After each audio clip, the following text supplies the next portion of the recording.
Bonjour les incarnés, je suis le devin chinois blanc, bienvenue dans l'unité énergétique de l'humanité.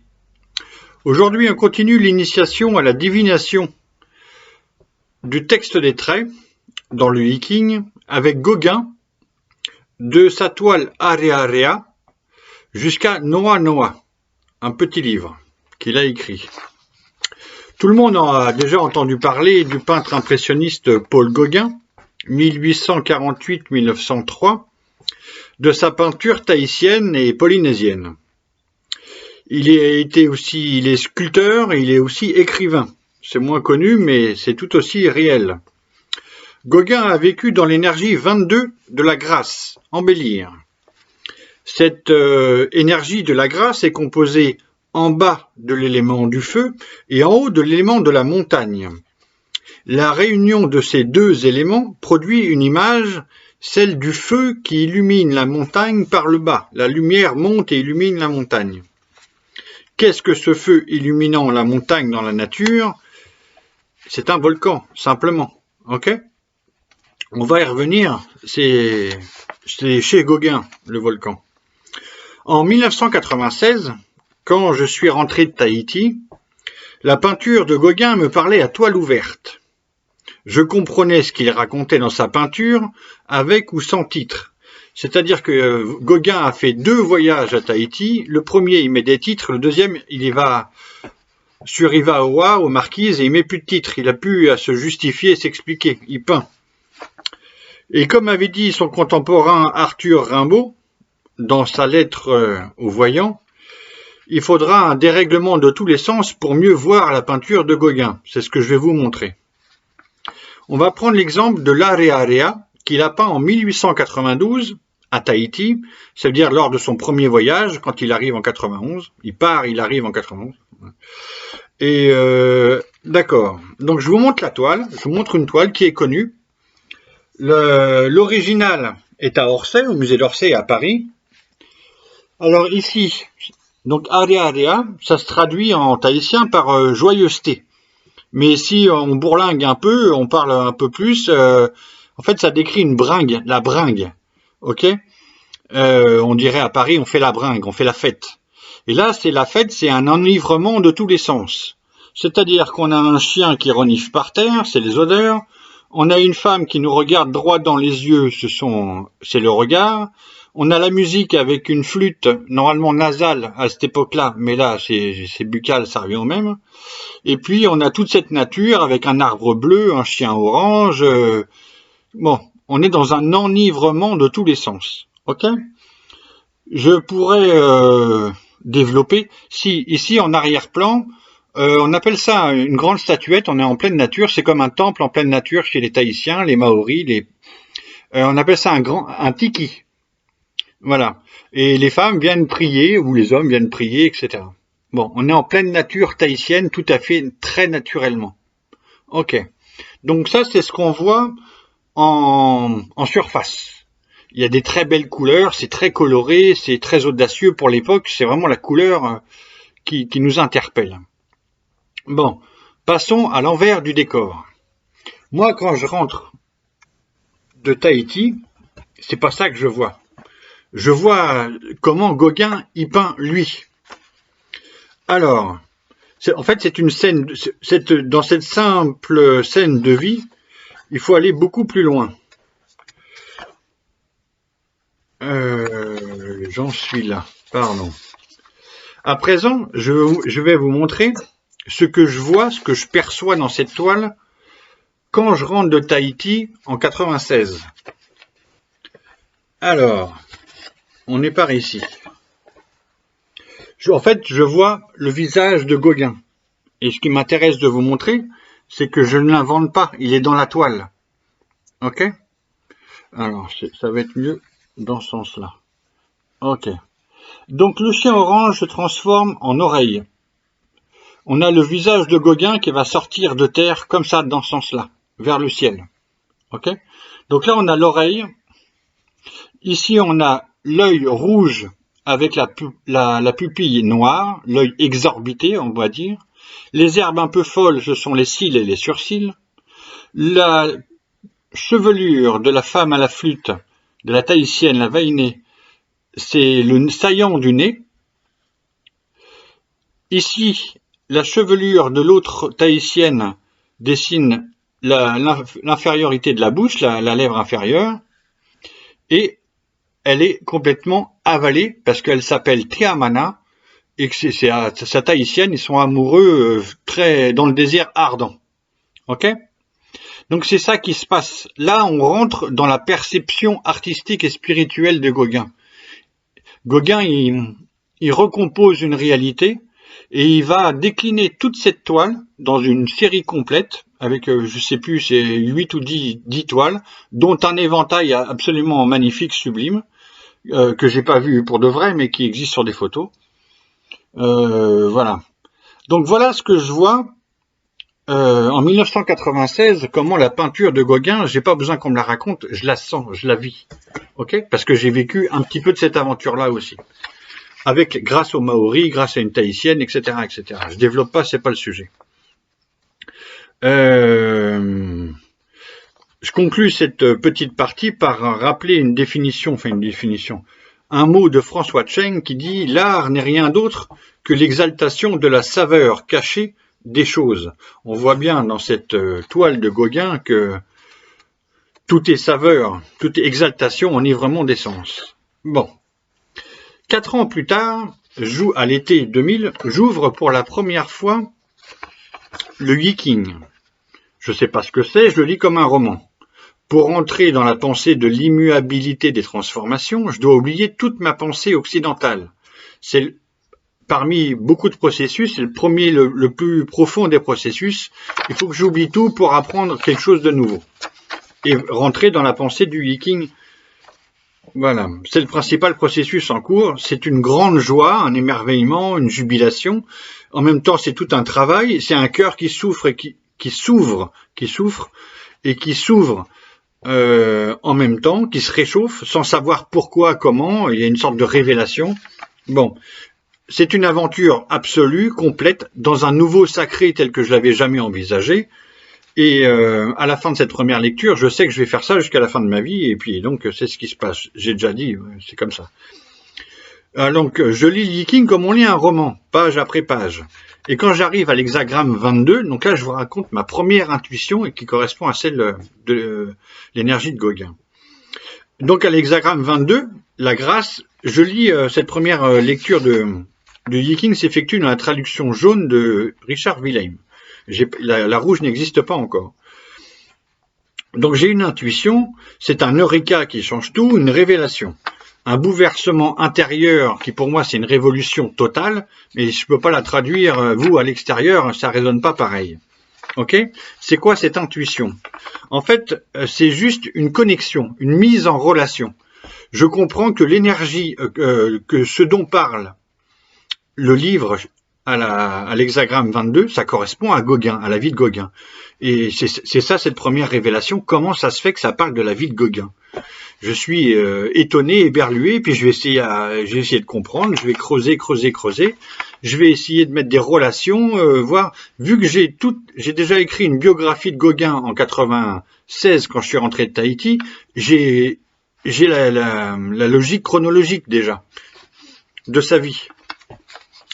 Donc, quand j'arrive à la page 117 et que je lis le texte des traits de la montagne, le texte des traits, les sentences des traits 4, 5 et 6, mon intuition me montre que ça parle de la vie de Gauguin.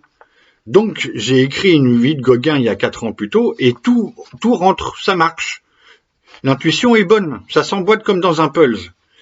Donc, mon intuition me montre surtout, tout d'abord, que chacun des 3 traits de la montagne, ce sont les 3 traits d'en haut, correspondent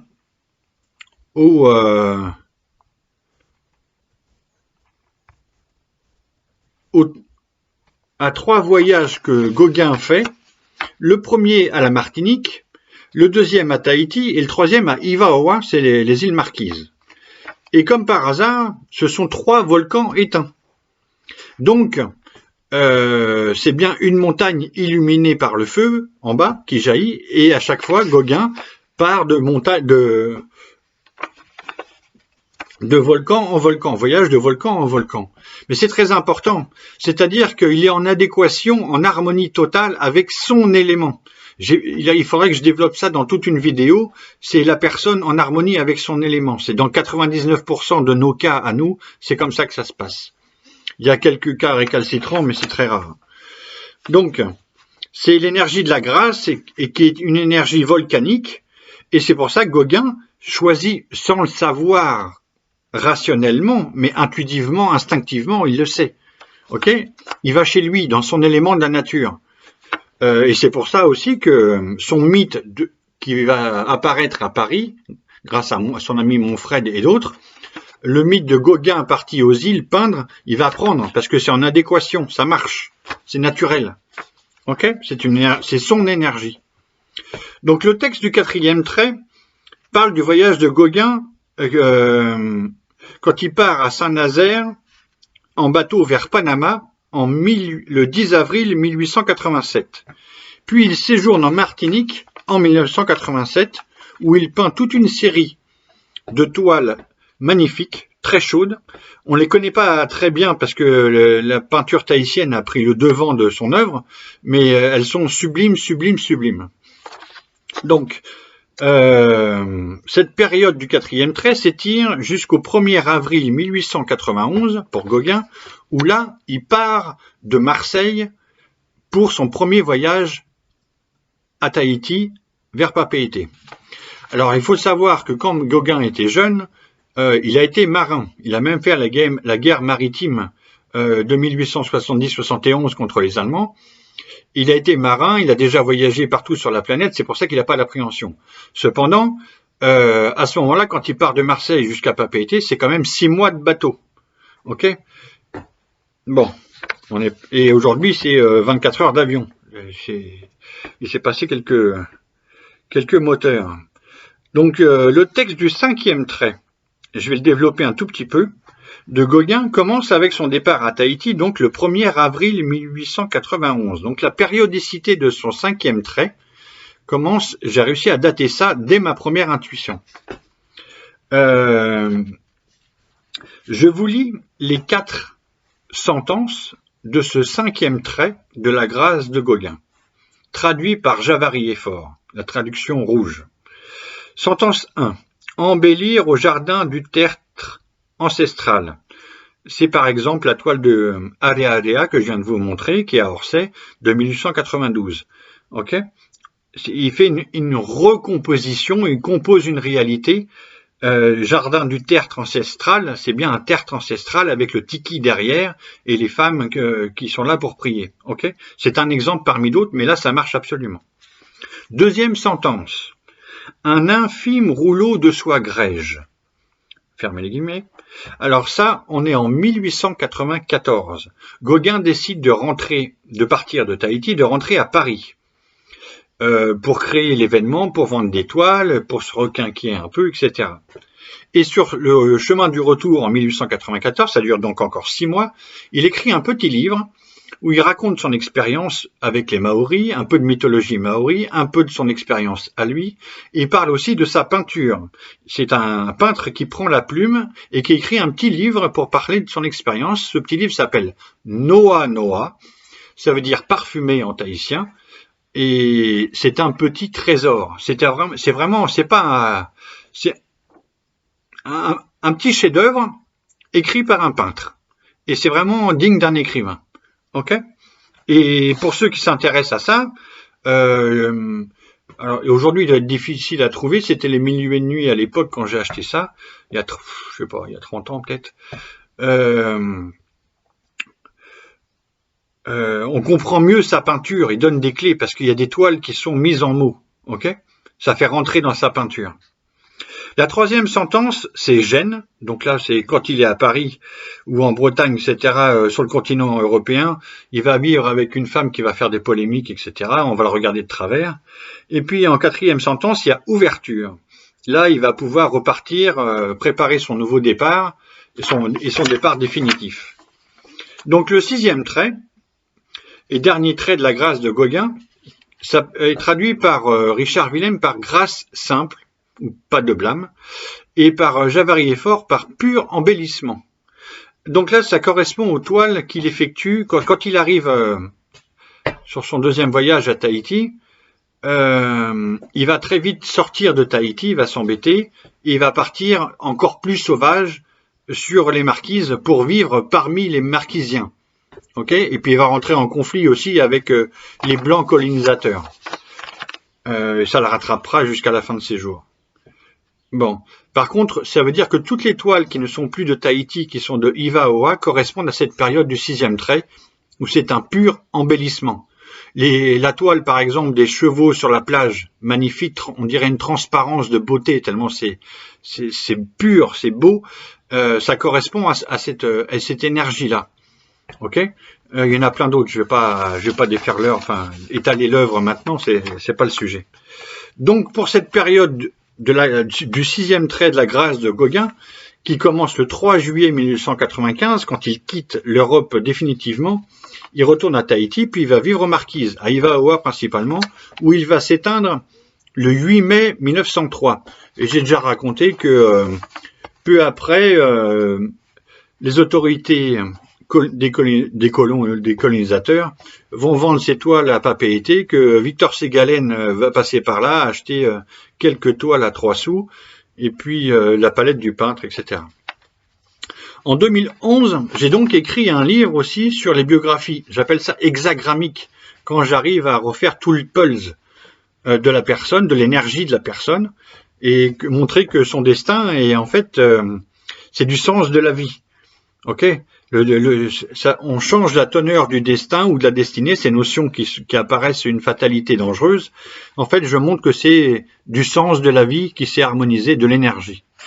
Donc en 2011, je consacre une année entière à écrire un livre sur la grâce de Gauguin, sur l'énergie, donc l'énergie 22, sur l'énergie 51 ébranlée de Vincent van Gogh et sur l'énergie 20 regardée de Paul Cézanne.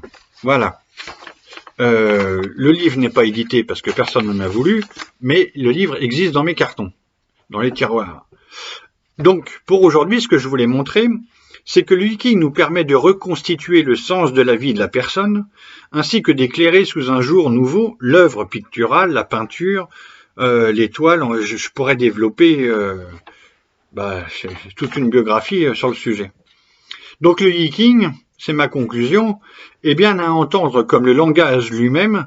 Pourquoi? Parce qu'il est aussi notre ADN même. Voilà pour aujourd'hui. Je vous remercie les incarnés et à bientôt si j'arrive à trouver le clic.